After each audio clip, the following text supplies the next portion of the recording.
Welcome into the Joe Dickey Electric Scoreboard Week 9, just about in the books, except for one game.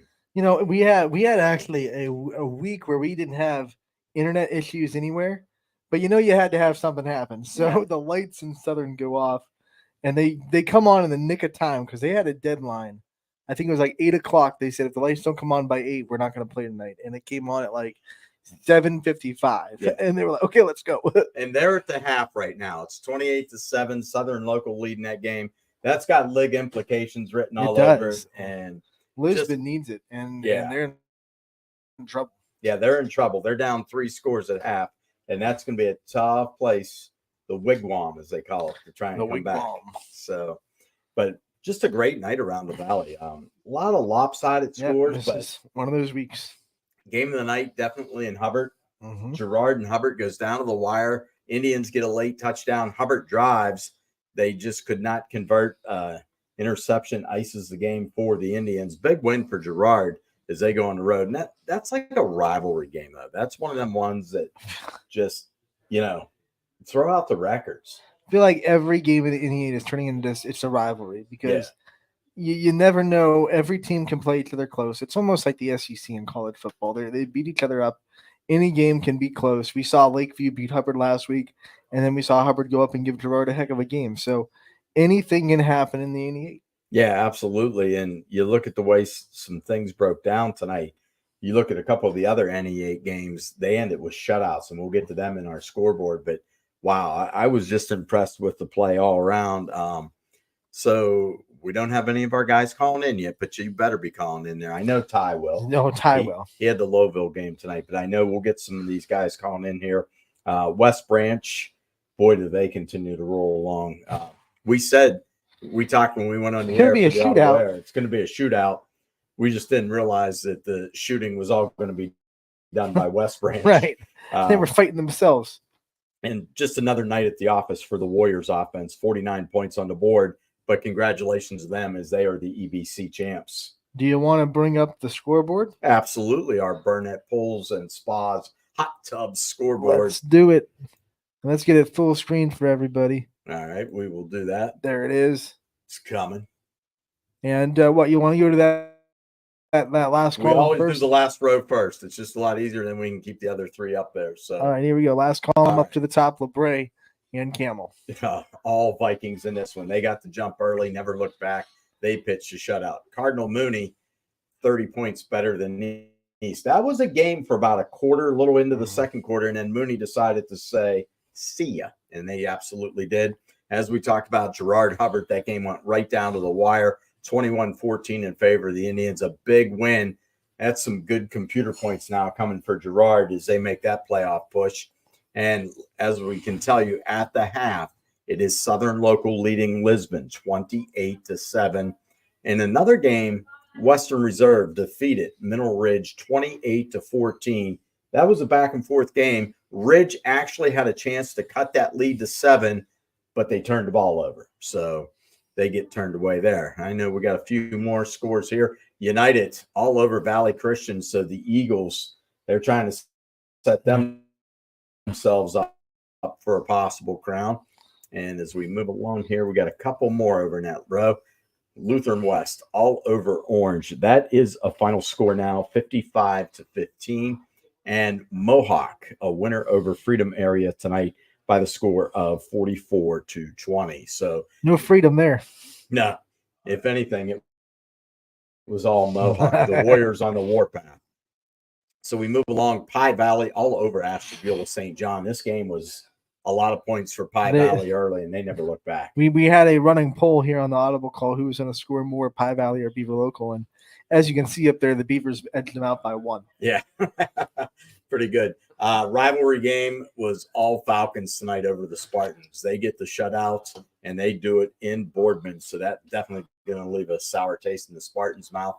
And Beaver Local, as we stated, they got the most points tonight, 61, as they beat Cambridge to 14 of their points. That's impressive. Cambridge gave East Liverpool a heck of a game, and we know how close East Liverpool was to Beaver Local. Yeah. So this was not a game that we expected Beaver Local to turn into a blowout. No, but it sure did. Once that snowball got rolling, it rolled in the Beavers' way big time.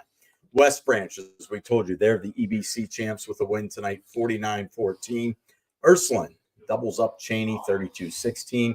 Lakeside, this one a little bit of a surprise. We thought Conneaut was going to be the one, but Lakeside flexed their muscles tonight with a 30-6 win. That's a hefty blow for Conneaut because that could knock them out of contention for a possible home. That's some fire for the Dragons. Yeah, absolutely. East Liverpool doubles up Oakland 40-20. East Palestine, they get the win tonight at Latonia, and the final in that one was 29-6. We'll update that to a final, and it is also a final. Edgewood all over Jefferson tonight, 54-7, the final score from there. Berkshire shuts out Grand Valley 40-0. And there's one of those NE8 schools I was talking about pitching a shutout. We constantly talk about how good that Poland offense is. Their defense is good. That Poland defense, when them Bulldogs get a little chip on their shoulder, and they win the Battle of the Bulldogs, the Battle of the Blue and White tonight in Poland, 28-0. That defense was spectacular for the Bulldogs. Champion, no match for Liberty tonight. This one was all Leopards as they go to Trumbull County and get the win up there. And South Range continues to roll along. They beat Louisville 38-8, but at one point, was crazy. Louisville led that game 8-7. They got a touchdown, 1 for 2. And at halftime, it was 10-8. 10-8. And then all of a sudden we looked up, it was 24-8. We were like, what just happened? 28 unanswered points for the Raiders. And then Lowville, a winner over Waterloo tonight. The Rockets offense was cooking again. Balone, he just had his way with them. He's got a nice touch when he makes those passes. Another game we can update into the final category is Marlington over Salem. And that one was 37-20, the final score. Also, another final, Brookfield did defeat Newton Falls tonight, and the final from that one was 55-20. Ooh, double nickels. And then there's your other shutout, Struthers defense. You want to talk about what's going to happen next week between them and the Bulldogs? Here you go. I tell you, Struthers, I've said it a couple of weeks in a row now, but since that South Range game when they felt like they had it and South Range had the 2-minute drive to score and win by 4, this Struthers team has just been lights out, and they continue to do that. Yeah, absolutely. That really sets up a Week 10 rivalry matchup next week. And then you have Springfield topping McDonald by 3 touchdowns. Columbiana all over Wellsville, 53-7. Matthews defeated Wyndham, 14-6. And the G-men. Oh, you know, it's funny. Game. We turned that on, and all of a sudden it's 7-7. And the best comment I heard, well, does anybody know which team is which? They both have basically the same color. They were wearing different uniforms, but one was black, one was white. We couldn't know which one was Crestview, which one was Garfield. But then once we saw the team get in the end zone a couple of times, we realized, well, that's probably Garfield. Yeah, it was Garfield. And then Edison losing to Harrison Central tonight, 27-12. Edison just can't get over that hump. No. They played a couple of really good teams. They've been close in all those games. I think this one was actually 27-17, if I'm not mistaken.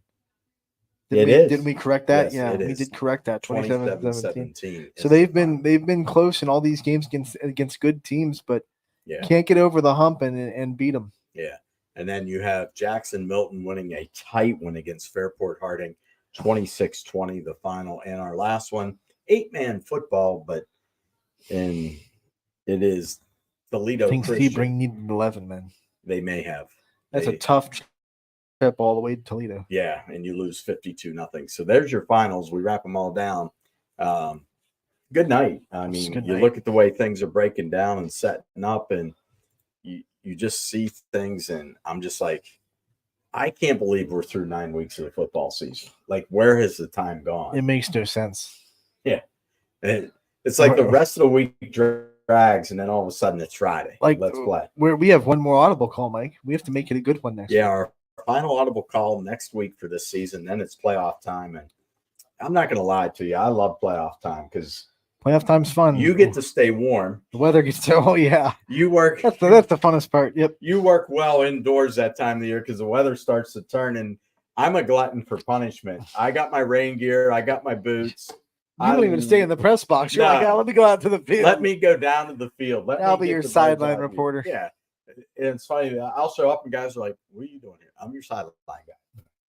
We need to get you one of those mics with the YSN tag on it.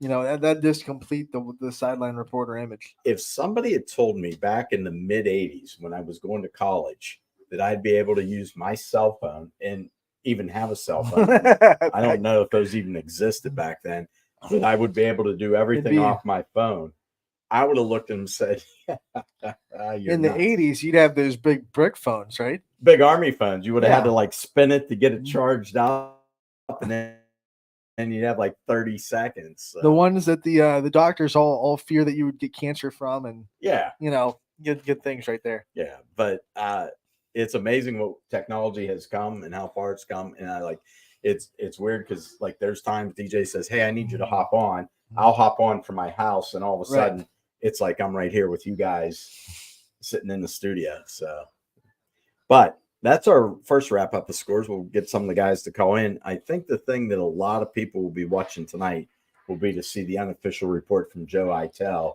Right. To kind of see where some of these teams are starting to break down. And, you know, I'll tell you one team that got a really big win. I know the record against the opponent's not that good, but the upper division points that South Range is going to get for the Louisville win is going to get them. I mean, it might get them over the hump against Perry. I know they're 1-2 right now. Yeah, it's going to be very close. You know, here's Poland, West Branch, Struthers, all fighting. All three get wins. They were 4, 5, and 6 coming in tonight in Division 4, Region 13. You get that, and all of a sudden you're thinking, wow. And here's poor Niles. They get a loss, but right behind them, Mooney with the win, Beaver Local with the win. So Edgewood with a win, Girard with a win, East Liverpool with a win. Hubbard, tough loss tonight because they were 14th coming in. Got to see, you know, where that bounces in. But and it's not going to – I mean, they have South Range next week. So, they needed this win tonight so they didn't have to win next week. Now, if you lose 2 in a row, you're probably not making the playoffs if you're Hubbard without some help. Well, you're probably going to need some help and to have some things go your way now. Looking at that, and that's just one of them. You know, you move down to, and now they're in a position where even if they make the playoffs, they're probably playing a 1 or 2 seed. Yeah, and it's like, oh well, there's your consolation prize. Yeah, the tough thing for South Range and looking at their Division 5, Region 17, Perry had almost a 3-point lead over them coming into tonight. Right, that's a big jump. That's a big jump, but again, Louisville, a bigger school, right? I think the tough thing, though, if I look at that, I mean, Perry must have a monster schedule to have that big of a lead over South Range, who has played Green. Yeah, I know they lost to Green, but they've played almost all their NE8 opponents are upper division schools too. Yeah, I mean, and the tough thing there is Louisville came in there with 1 win tonight. So we'll take a quick look at Perry here, and you got Perry. They beat Madison. They beat they beat Kirtland earlier. Well, that'll do it. There you go. So there you go. But even though that's a Division 6 school, like that might be Kirtland's first regular season loss in a long time. You know, and then top on that, they beat a Lutheran West team that we got to see tonight. That looked really good against Orange. Looked really good. They improved to 6-3. So I look at, you know, some of the opponents they played. They beat Geneva. By the way, that's Geneva's only loss of the season. Kirtland's only loss of the season. Madison only has 2 losses. So they've done well. And when you look at Perry, the true test comes when they hit the postseason now. But they look like they're battle tested coming out of the regular season this year, that they played the schedule that they needed to. You want to read that comment out from Mike Swinehart? Sure. Toledo Christian, undefeated in 8-man football so far. Tough matchup for Sebring in year 1 of their 8-man football league. Yeah, absolutely. And that's a tough game to go lose. And you look at it and you're just like, wow. So Mike also updating us that the final was 27-12. Edison was up 12-7 at one point. We have to recorrect our correction. Yeah. So, but you look at that. I love Mike. Mike texts us Mike's all like the night. encyclopedia. Yeah, we need a score. We go to the bat phone. Mike, I don't know where he finds them because I look for him too. And Mike we pulls need them to out score. It's in Central Ohio. Can you find it? And I think he's got some supernatural powers. That's he might. That's my either that or he's making them up. But they're pretty good. I'm just kidding, Mike. Come on now. He's got the Ouija board out. Yeah, I'll tell you on Friday the 13th. He's got the Ouija board out. Yeah, absolutely. Jackson Milton got a win tonight. They're fighting for a home game. Yep. Fitch fighting for a home game. They got a win over Bournemouth. Yeah, United fighting for a home game. Tentatively, United has clinched a playoff spot, but boy, you want to see that you've clinched a top 8, a top 4, because you want to earn those playoff games coming home.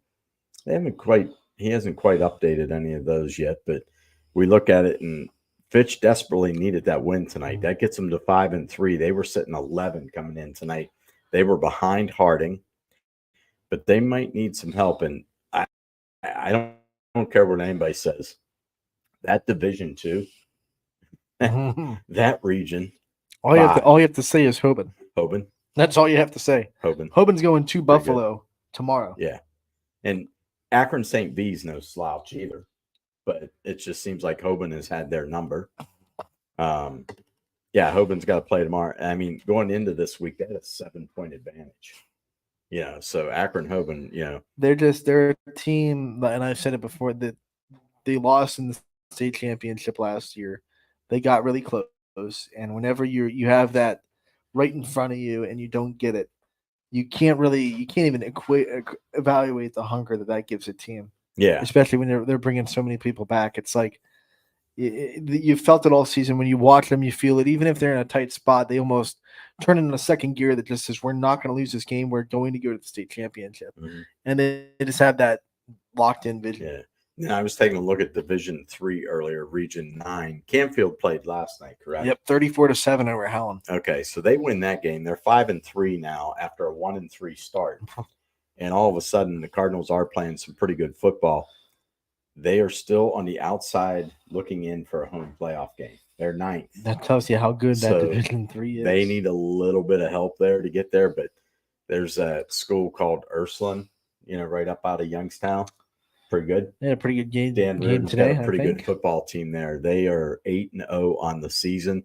Geneva's number 1 in that division, and as we told you, their only loss to Perry. So that tells you what kind of schedule Perry has played. No, I mean, okay, that answers my question. I said, man, Perry must have had a really big schedule. Well, yep, they did. Yeah. And that's a tough loss for Cheney tonight because now they fall to 4-4 on the season. And just like that kind of may eliminate them. They've had an up and down season, and they're so dependent on their defense too. Well, they are, and they're sitting 18th going into tonight. So that loss isn't going to help them, so it's going to be interesting to see how that one breaks down too. All right, let's take a little time out here on the Joe Dickey Electric Scoreboard. We'll be back. We'll go over the scores again for you, and hopefully some of our guys will be calling in here pretty quick. 21 News delivers the news as it happens, using the latest technology from where it happens. Live here outside the Mahoney County. On air, online, Wednesday afternoon weather update. Very dangerous. and on the 21 News social media platforms. I'm on the road right now. 21 News, the Valley's only locally owned source for trusted news since 1953. Craftsmanship to us is 60 years of pride and dedication. Passed down from generation to generation. The hardwood floors that your kids take their first steps on. The solid wood doors you quietly close at night. The things we create day in and day out are the products that end up turning your house into a home. At Baird Brothers Fine Hardwoods, uncompromising quality and craftsmanship built our business. And it will keep us moving forward for generations to come.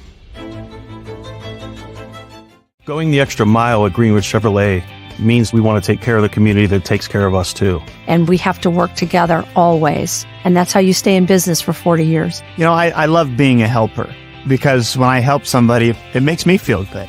It means a lot that I can make a difference in others' lives. So I will do everything I can and just being there for them every step of the way. I want them to know within the first 5 minutes that they could depend on me. That's what going the extra mile means, only at Greenwood Chevrolet.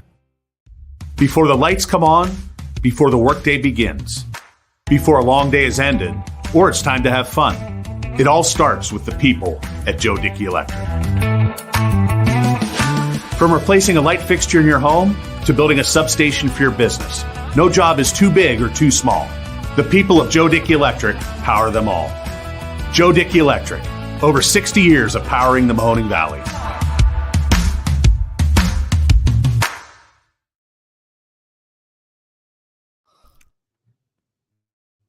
As Comco celebrated 70 years in 2022, we have much to be thankful for. We are proud of the Comco culture as we serve our customers with Comco Care with our premier customer service, quality parts, and on-time delivery.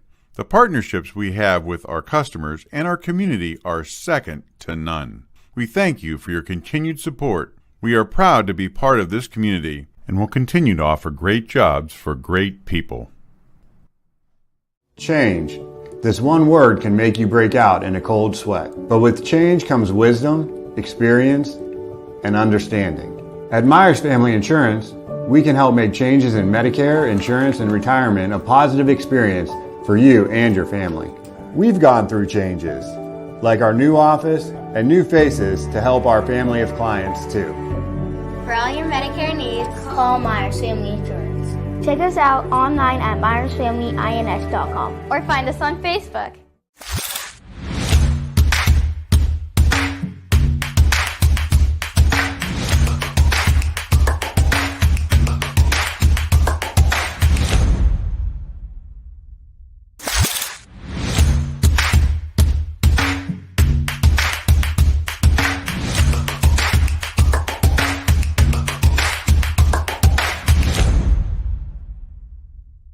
Your culinary adventure awaits at Legends Food and Drink. Experience a welcoming ambiance while you explore our appetizing menu featuring over 20 meals under $20 and over 30 lunches for $12 or less. Our private dining room seat between 10 and 20 at no additional cost. And don't forget our spacious 35-seat bar for your favorite sporting event. Book your special occasion in our elegant banquet room that seats up to 150 comfortably. Legends Food and Drink, a taste you'll remember. Market Street and Route 224 in Boardman. Yep, here we go. Hey, back here on the Joe Dickey Electric Scoreboard. Week 9 is in the books. Some great games around the Valley tonight. We're hoping for Jamie Thompson to call in. He had the Hubbard-Girard game that went right down to the wire.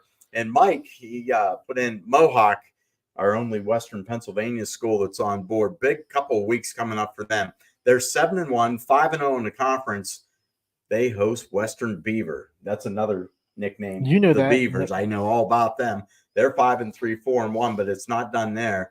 Arch rival week is their final week of the regular season. They play Neshannock, and that is a rivalry that dates back a long time. Neshannock 7-1, 5-0. What's their mascot? They're the Lancers. Oh, okay. Yeah, I like that. You How don't about hear that a lot. Yeah, like I remember we used to make fun of them. I was a Rocket. Okay, I went to Slipper Rock. We're like, we'd walk into the Shank and be like, "Ooh, what's a Lancer?" Well, it's a we knight usually, with we with a usually joust. found out because they jousted us pretty good most of the time. The only other Lancer I can think of is Gilmore Academy, who we Yeah. run into in the Olympic sports all the time. Your So- volleyballs, your swimming, your softballs. They're always good in the non football sports. Yeah. The Olympic sports, Gilmore Academy just destroys it because they have the facilities of a college, of a university. Yeah, And they're a- absolutely. And they're a D5 team. You looked at, just some of the things, the way the scores went down tonight, and these guys, I mean, there was some big plays around the area. Just looking here, I got to go back through my scroll here. About the kickoff return to open the half from for United. United, yep. Yeah, I mean, that was perfect. Ogilvy had a 39-yard touchdown run in that game also. I think we had a pick six somewhere. I can't remember where. Yeah. So we had a couple of pick six. I think Garfield also had a pick six. Garfield had a pick six. Here's Jamie. There he is. What's Look going at him, on, wiping guys? his mouth. Oh, Hey, we're dude. good. How are you? Pretty good. I'm trying to call in from my phone. First time I've done this with my phone instead of my laptop. So hopefully it all It's works. okay. You're working just fine right now. I know Okay, you're not perfect. happy. I know you're not happy, but you got to see the game of the night. That was just a rivalry battle, wasn't it? Yeah, there's no doubt about it. I mean, coming into the game, it felt like Girard was going to be the heavy favorite, right? They looked really good throughout conference play. Hubbard has really struggled. But kind of like you said, it's a rivalry matchup. And when you get into those types of games, anything can happen. Hubbard started off the game with an onside kick. I mean, that's something you only pull out for the big ones, right? The ones that you really want to win. But mean, all in all, you guys said it is the game of the night. When I was looking across the scoreboard, giving score updates, it kind of felt like we were in that situation. So yeah, it was a great game. Game of the year for me so far. Jamie, one of the reasons why Girard was a big favorite tonight is because of the way Hubbard looked last week against Lakeview. What dramatic changes did you see from them last week to this week that made them look so much better and really put up a strong fight against Girard? Ultimately, I think it came down to the play of the offensive line for Hubbard. I mean, they were clearing holes left and right for Garland Warren. I've got it written down here. He ran for 101 yards on the ground, and Alex Hackwelder, he was able to put up 60 yards rushing, and that's, taking the sacks with that as well. I think he might have had 3 or 4 on the game, but up front, I mean, tremendously improved. They were really able to kind of clear and get to the second level. They weren't doing that well last week. Warren had a great game. Hackwelder, of course, he's been playing well all season long, and he did it again on the ground. Talk about that final drive for Girard. I mean, we're sitting here, and Anthony and we were kind of thinking, hey, I'm smelling some overtime. That was I thought I was going to get free football from you tonight, which I enjoy, by the way. But what did you see out of Girard on that drive? Because it seemed like it was kind of a stalemate for them in the second half, but all of a sudden they came to life there. Yeah, I think it really all starts with poise, right? McConaughey, it's the first time I got to see him play this season, but he's a tremendous quarterback. I mean, that kid can sling the pill around. He looked unfazed out there. At times, the pocket had collapsed on him. The Hubbard defensive front was getting home pretty well in the second half, actually, but they stood up when they needed it most.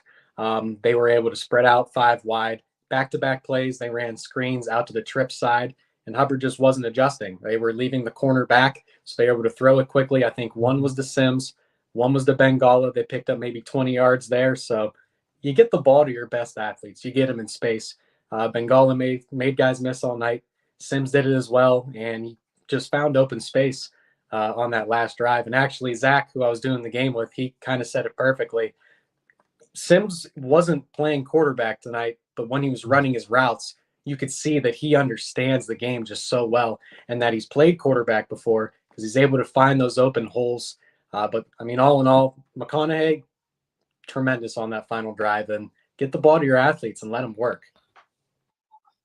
He's named Tough for a reason, right? What's that? Yeah, I said he's named Tough for a reason. Oh, yeah. No, it's a very good name for him. I know, right? He got hit. I think it might have been the final drive, but he came up hobbling a little bit.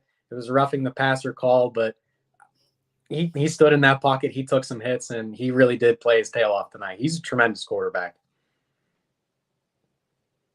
Even after that score, we were still thinking overtime for a minute because Hubbard, all the way, they got down to like the 40. That drive unfortunately stalls. But what was it about that last drive? I mean, obviously Hubbard's not necessarily built for a quick strike offense, but they get that big pass play down to the 40. What do you see out of Hubbard in their last ditch effort? Yeah, I mean, all night long, Girard had kind of been leaving the middle of the field open. On the drive prior to that, Hackwelder tried to connect with Songer over the middle on a little slant route. Songer just couldn't hold on to it. They went right back to that same play, hit it pretty big. And you kind of said it best, Hubbard's not built for that quick strike offense, so they had to put it through the air. But, I mean, kind of with that, Hackwelder and Warren, they might not break it for maybe the 40, 50, 60-yard gains that we've seen in the past from some of the Hubbard runners, but they have that 15 and 20-yard gains in them. So you can keep it on the ground if you want. They tried to start with that, stalled a little bit, but said had that big gain with Songer over the middle. When Hackwelder is able to stand in there and he has time to throw, he's got a very good arm, and he's very smart as well. It's just kind of come down to the protection throughout this season. They protected well on that play, so they hit it big, and then we saw it, the drive stalled out because they got to him. There's too much pressure in his face. He couldn't do anything, and I think he had kind of a clean pocket on that last interception that he threw, but just trying to force the ball down the field because it felt like you're running out of time. All right, one last question for you. This was the game we thought that they had to have because just the way they were sitting in the computer points in their region. It doesn't get any easier heading into week 10. Yeah, no, it does not. No, it does not. Not at all. I think it's very tough in NEA conference play for Hubbard to finish out with the last two games, because Girard is always good. And we've seen the powerhouse that, South Range has been. It's going to be interesting to see if they can squeak in or not. The vibe up in the press box is, hey, maybe a 15, maybe a 16, but then you're looking at a Canton South or a Mentor Lake Catholic, and it's like, oh man, if you could have won this game, you could maybe skip up to a 14, a 13, and you're looking at, I don't know, Streetsboro, who is a good football team in their own right, but maybe Poland, and you already got beat by Poland pretty bad. But the exception to that is, hey, you're seeing a team a second time. It's always hard to beat a team twice, but yeah, it's a tough game to lose. You really wanted that one. Now it's like, congratulations. Here's Canton South. Here's Here's Mentor Lake Catholic. Yeah. Here you go, guys. You can drive an hour for it too. Drive an hour, and then hey. Good news is, like, if you beat South Range, then the argument could be made, like, who can't you beat? That is extremely true. That is extremely true, Anthony. If anybody's going to have that team ready to go next week, it'll be Brian Hoffman. He's probably already tearing down film. Right. We appreciate you calling in, man. We hope to hear from you next week. So, we love it when you call the show. Go get that post-game meal, buddy. You earned it. Hey, man, I scarfed down a chalupa and a burrito already. There you go. Go finish up my nachos. I was placing my order as soon as the game ended. We're sorry your cheese might be cold. That's all right. We got my. Thanks, Jamie. We appreciate it. Mike, that's not so cheese. That's not your cheese. Ty Bartell is in the background now. Let's get him in the driver's seat. He did not have a thrilling game, but a great call nonetheless for Ty. He always has a great call, and the great thing about Ty is he got to see two teams that he normally does not get to see a lot of during the season. So first off, a lot of people think Lowville's kind of flying under the radar. Pretty good football team, aren't they, Ty?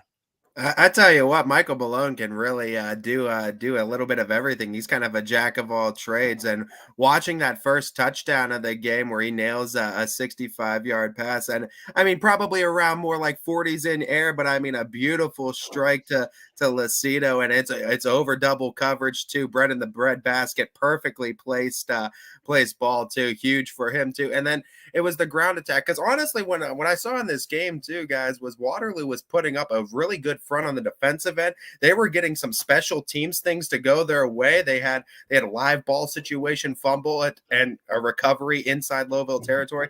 Credit the Lowville defense. They held through big time, and they were just trying to figure out that Waterloo defense, and they found it in rushing attacks between Gino Perry and Tino Rivera Ocasio, and both of those young men got a rushing touchdown. Ocasio got 2, and a breakaway 52-yarder and a 29-yarder, and I mean, both of those things really set the tone for that passing game to open up.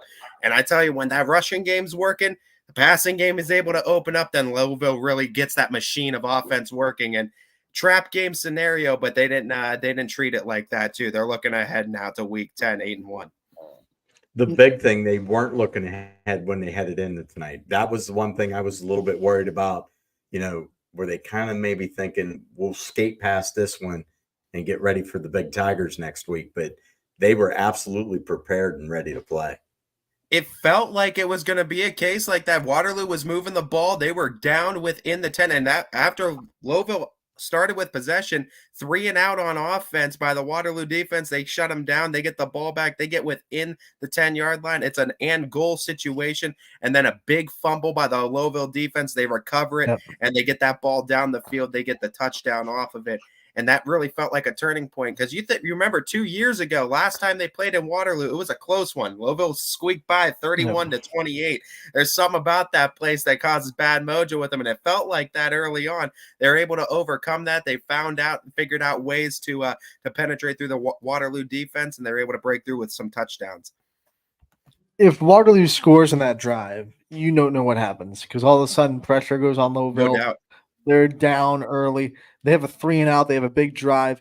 But, man, what a big defensive stand. I mean, I know a lot of people are going to be like, pouring it on Waterloo for fumbling in that situation.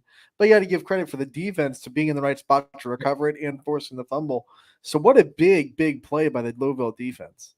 And I think that's going to be the impressive thing about the Rockets this season. Apart from what we've seen in previous seasons from them, they've always been good on offense, right? Louisville, there's no doubt they're always able to score. But the thing about the Rockets that's always been in question is the defense. Are they able to hold the team they're opposed to down enough to be able to get a win out of it? Defense impressed me tonight. Like I said, multiple times on the special teams unit, couple of fumbles happened on the offensive side. Waterloo was in good position offensively, and the Rockets defense was able to lock it down, pitch the shutout to the very end. Second unit, Waterloo scores a touchdown, able to make the score a little pretty. But I mean, really, the Lowville starters pitched a shutout on defense, and they did so really well.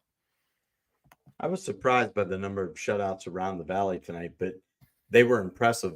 Each one of them had their own little distinction to them. Early on, as you stated, that first and goal and they can't punch it in for Waterloo. What was it about the Rockets? Did it just kind of calm them down at that point and maybe let them know that, hey, we better start playing?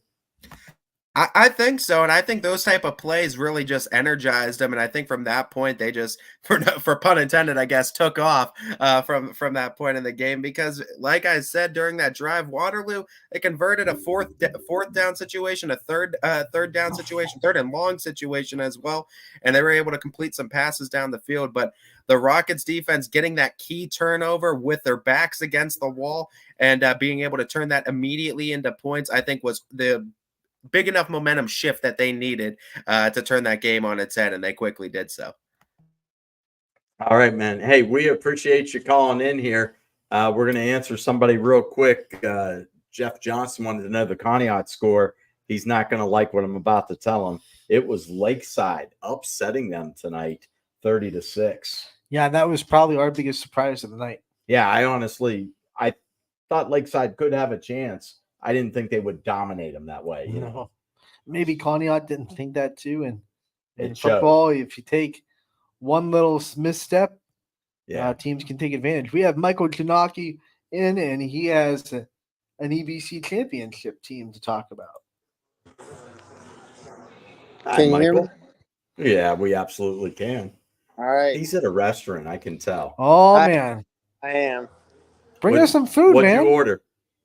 I got a chicken sandwich. Oh. Plain? Plain? Yep. I like plain. All right. Chicken simple. No, I'm just messing. Okay. Plain simple. Thinking about simple might be the way West Branch's offense carved up Carrollton tonight. We thought it would be a shootout. I just didn't realize that all the shooting was going to be done by the Warriors. Yeah, I mean, offensively, West Branch, came right out of the gates and scored. And Carrollton actually, on their first offensive possession, I think it took them like 3 plays, and they scored. But, I was thinking to myself, okay, we actually might have a shootout in this game. But then West Branch's defense really tightened down. And Carrollton, they don't pass the ball very much. So, when a team like West Branch can get ahead and build a league, it's tough for teams that, traditionally they run the football. It's tough for a team like Carrollton to try and come back. What is it about the Warriors' defense? Kind of starts slow, but once they decide it's clamps down, they just go gangbusters. Yeah, so they were actually having a lot of trouble stopping Carrollton early on. I mean, Carrollton's offensive line was getting a nice push, and they were just running right at him, punching West Branch in the mouth. And then the funny thing is, Carrollton tried to continue to run the football, but West Branch just brought everybody in the box because they just felt that Carrollton wasn't a threat to throw the football, and they really weren't. So I think that was the game plan from Coach Cooper, certainly. And he made some nice adjustments in game, and the defense certainly held their own. Mikey, you can back me up on this, but I think one of the big reasons why West Branch's defense is so successful, they don't have the pressure to be perfect. I mean, you look at that offense and the points they're throwing up. The defense can say, hey, if we make a mistake and let a team score, so what? Our team's going to score 3 for every 1 that we give up. So there's no pressure on that defense to go and be perfect. They can just play loose and play reactionary football. I agree. I think it certainly takes the pressure off of the defense when your offense is so good. When they have, I mean, I'll just say it right now. I think West Branch matches up, with anybody skill-wise, offensively, on the perimeter. And that certainly gives the defense, some confidence too. When your offense can put up points, the defense certainly gains confidence from that. All right, so we know they're not going to be looking ahead because next week is a rivalry game. And I know people say, well, Salem hasn't played well. Trust me, I've seen flip sides of this from a couple times that underdog always is going to show up because this is friends playing friends, cousins playing cousins. Not here. friends playing not friends. Yeah, I mean, it's a war coming up next week. Yeah, it is. Salem, is having a down year, but I think anytime both of these teams play on the field, you could just pretty much throw the records out the door. A lot of these guys on both teams, Salem and West Branch, whether they played against each other growing up or some played with each other. So it's a nice rivalry to have. And it actually, I think it should be a good one. And, the one thing that you'll never get in this rivalry is you'll never get anything less than the other team's best. I mean, Salem has literally nothing to lose. So they're going to throw everything plus the kitchen sink at West Branch and just say, hey, we're not showing anything on film for next week. We know we're out of the playoffs. Let's just everything we got that we haven't used yet, pour it into the blend and see if West Branch can stop it. Yeah, I think, Coach Ron Johnson's, he does a nice job at Salem. And I wouldn't be surprised if Salem, threw a couple surprises at West Branch early on to try and get the Warriors maybe necessarily on their heels to try and make it a game. Well, they're going to do something. Don't be surprised if maybe Salem comes out with an onside kick, a fake punt, something. They're going to try and rattle them early next week, I would think. But the annexation of Puerto Rico, Mike. Yeah, and I do believe that game's on a Saturday night. Yes, correct? Yes. So they're usually the main show in town on that one. So it should be just a fantastic game. We appreciate you calling in, man. It's been a great season for you covering West Branch, and I know you got a couple weeks looking ahead here. The postseason ride could be fun. Before we go, Mike, though, West Branch are the EBC champs. Just take a minute to say what that means to this team and how cool it is to see them win again. Yeah, I mean, that's the goal for West Branch. I had a chance to interview Coach Cooper after the game tonight, and, he just told me that's always the goal coming into the season. That's first and foremost is to win the conference, and I believe this is their 4th year in a row that they've won the EBC, so it's been quite a nice run for the Warriors, but certainly they like winning that EBC championship, but Coach Cooper told me in the interview that it was nice to win the conference, but they certainly have bigger goals heading into postseason play. Yep, that's one goal down. You just go to the next one. Mike, thanks for joining us. Like Mike said, we appreciate it. I think you earned maybe 2 chicken sandwiches for getting a post-game interview, bud. Thank you. See you guys. All right, we'll take a quick timeout. We'll come back. We'll run down the scores, and we'll wrap up Week 9 of the Joe Dickey Electric Scoreboard Show. Sheely's is more than a furniture store. We're a hub for all of your appliance needs. We offer the widest selection at everyday low prices, with over $1 million of in-stock inventory from Whirlpool, KitchenAid, LG, GE, and more. Our knowledgeable, no-pressure sales staff can help you find the perfect appliances for your home. We're there for you beyond your purchase to service what we sell and offer free local delivery with 24-month special financing. Sheely's, the best things in life happen at home. House troubles can attack anytime. When trouble strikes, call Mighty Mike. Your hometown hero is on his way. HVAC causing havoc? Has your furnace gone mad? Mighty Mike Heating and Cooling will save the day. Commercial or residential, 24/7. For quality service you can depend on, call your hometown hero. Call Mighty Mike. Hi, I'm Colin Chupa. And I'm Kelsey Clem from K-Squared Marketing. Our boutique marketing firm specializes in media planning and buying, public relations, event marketing strategies, and strategic sponsorships.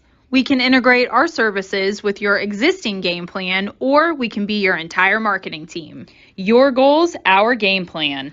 Let's win together. Call K-Squared Marketing at 330-623-2730 or visit ksquared.marketing to learn more. Why choose local? Because you live here, work here, learn here, relax here, and celebrate here.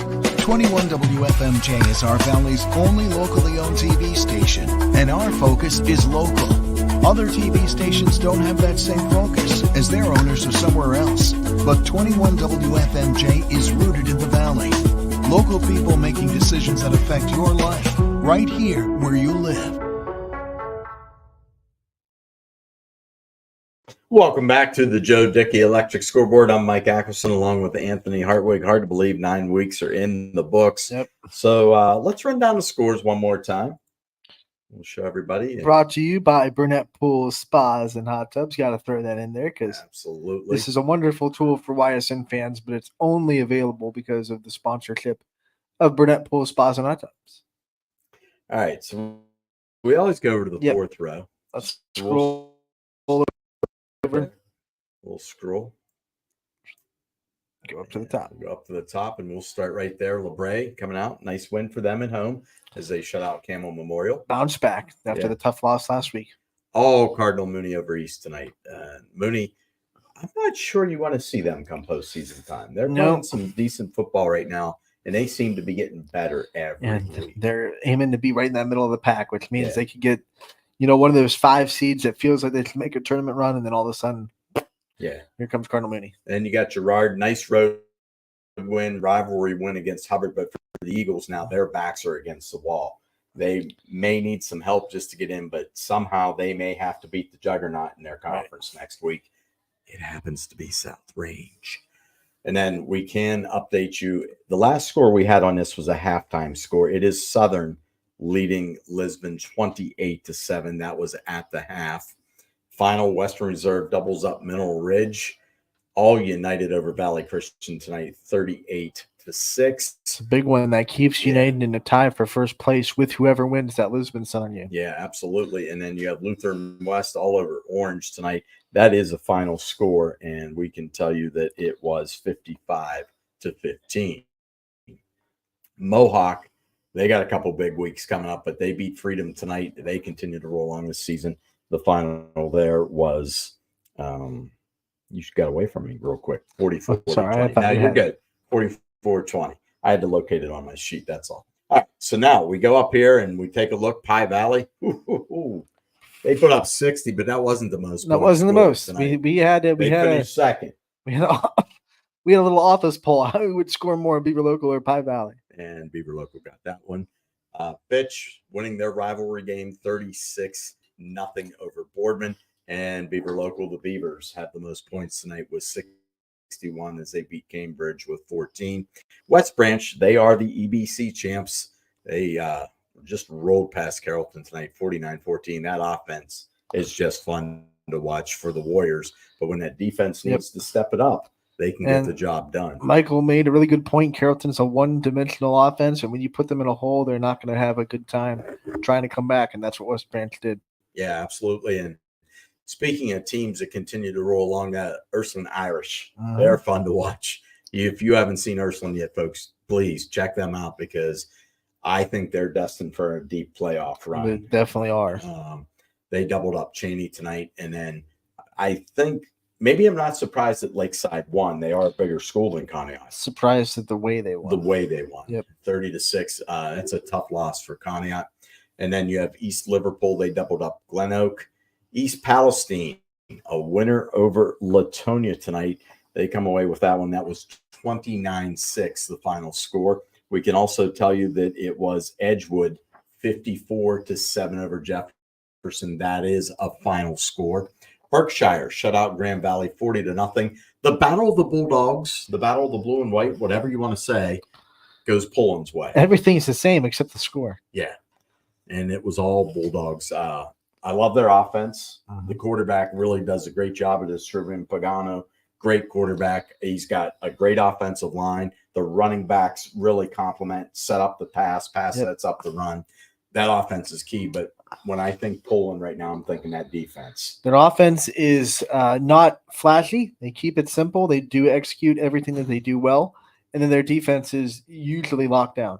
My best way to describe the Poland Bulldog football team, they bring their lunch pails. They're not flashy. They're not all about glitz and glamour. Yep. They're about hard work and getting it done. And it shows that. I'm going to guess this team put a lot of work in during the offseason, a lot of work conditioning, because they can grind it out with anybody. I think I'd have to be confirmed, but I think the most points they've given up this year was 21 to South Range. Yeah. So you look at that and you know what type of game that is. Liberty all over champion tonight, 49-0. South Range continues to roll along. They actually trailed 8-7, and we're only up 10-8 at the half. But the next 28 points were all Rangers.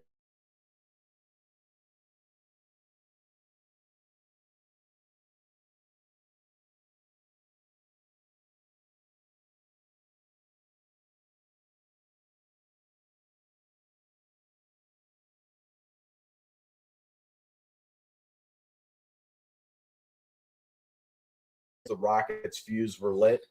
They ignited. Big turnover in the first Waterloo drive that just turned the tide of that game. And Balone, he's got such a nice touch when he puts that ball up there. He gets the job done.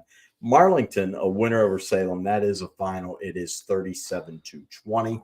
Also a final. It was Brookfield tonight, 55-20 over Newton Falls. Struthers pitches a shutout over Niles. Like you said, you go back to that South Range game, and they really gave the Raiders a good contest. They had it. I mean, they feel like they had it. It was right there. They had the lead with 2 minutes left. Raiders have an impressive 2-minute drive, scored the last seconds, and after that game, Struthers just completely locked down. I can't wait to see what develops between them and Poland next week. You want to talk about it could be a slobber knocker. They are going to slug it out in the trenches. It's going to be just like that Poland South Range game where, maybe a turnover changes the tide or a short field because of a special teams mistake. Something in that game is going to make it a little bit easier on one of the offenses, and that will be the difference. Yeah. And then McDonald, they fall at home tonight to Springfield, and that sets up Springfield's Week 10 matchup. That's got conference implication. That's got playoff implication. Springfield, Lowville. That's going to be pretty good. Finally, one of those games where you feel like they're really evenly matched going in, because a couple of years ago, it was Bo Brungard with Springfield. You just felt like, even if their records were similar, you just felt like Springfield was head and shoulders. Last year was the other way around. It was Vinny Ballone's show. Lowville was running away with the conference, and you felt like that game was head and shoulders on paper. Lowville, this time you look at both teams on paper and you go, this is going to be a good game. Well, I don't know if people remember that game last year. Springfield actually had the ball in the fourth quarter with a chance to take the lead, didn't get it done, and Lowville tacked on a late one and then got, they got another one.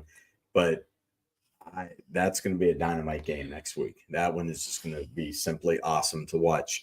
Columbiana, a winner over Wellsville, 53-7. Matthews, 8 better than Wyndham. This was scoreless after 3 quarters, by the way. The defensive game of the night. All 20 points came in the fourth quarter. Garrettsville Garfield, 56-7 over Crestview. Close early, but not late. And Edison had a 12-7 lead. They gave up the final 20. They lose to Harrison Central. Tough loss for them. Jackson Milton, that is a final score. It is 26-20 over Fairport Harding. And then Toledo Christian in 8-man football defeated Sebring 52-0. And Mike Schweinhardt telling us that Toledo Christian is a power in 8-man football, so a tough road trip for Sebring. Yeah. Even if it was 11-man football, I think it would be tough. Yeah, like 11 versus 8. Yeah. So anyhow, we've got a lot of good football for you next week. We wrap things up, and I can't believe it's Week 10 already. South Range Hubbard, for South Range, you win the conference. You win it outright. You stretch that winning streak to 30, I believe. Yep. If you win next week. It would be a South Range win or even a Poland loss would do it too. So, and then Poland Struthers, going to be a great ball game. You just got to look at the way things are breaking down. You got Springfield McDonald next week. Yep. So can't wait for Week 10 to get Maybe here. The EOAC gets decided too, because right as of now, because that Southern Lisbon game is not final yet, 3 teams up at the top, so that has to be decided. I got choked up just hearing that too, Ann. You love a log jam in Week 10, Yeah, God bless you there, buddy. But you look at things, and I can't wait. I'm excited for week 10. I'm excited for the postseason. I just think you look at the way things have broken down. It's been a great year. We're going to get to see Ursuline. Like I said, I think they make a deep run. Right. That team has just been on a mission. But the team that's been real quiet and getting better each week is Cardinal Mooney. They're a team that you may not want to see those first couple rounds of the playoffs. And they went through their lumps. They went through their adversity. They had those 2 clunker games where like this really doesn't look what Cardinal Mooney should look like. That tough one against Warren Harding, where you felt like they had it. But now all of a sudden they're back to what we feel like Cardinal Mooney should be playing like. Yeah, and you go there. So, and kind of the other thing, I know we're mentioning Louisville and Springfield, but Western Reserve, real quietly, they could also get a piece of that title. If things work out right, it could be a 3-way tie. Is this correct on the Latonia? The score correction here in the comments. Let me find it. Lakeside 30 to. They won that one. Yeah. They did win that one. Lakeside did beat Conneaut 30-6. That definitely was the final score there. So we gave that one a little bit earlier. I don't know if it was on our scoreboard. I think it was. Now I'm paranoid. Now you're paranoid. Let's go look. All right, so we'll look. Take one more. Let's take a little peek. Watch, it's gonna be on that front row too. No, it's right there. There it is. 30-6. 30-6. We got it. Whew. Fight.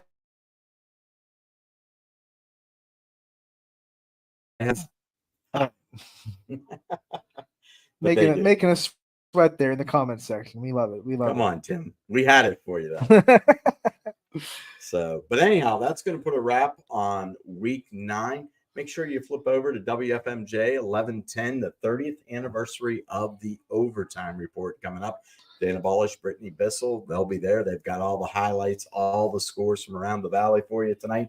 So tune into the overtime report. But join us back here next week, week 10. Last hurrah of the audible. Yeah, the last audible call of the season, and our Joe Dickey Electric Scoreboard. We'll have that for you. And as for that, we will move along, and we will see you next week. YSN thanks you for watching this presentation of Your Sports Network. For stories, stats, and more,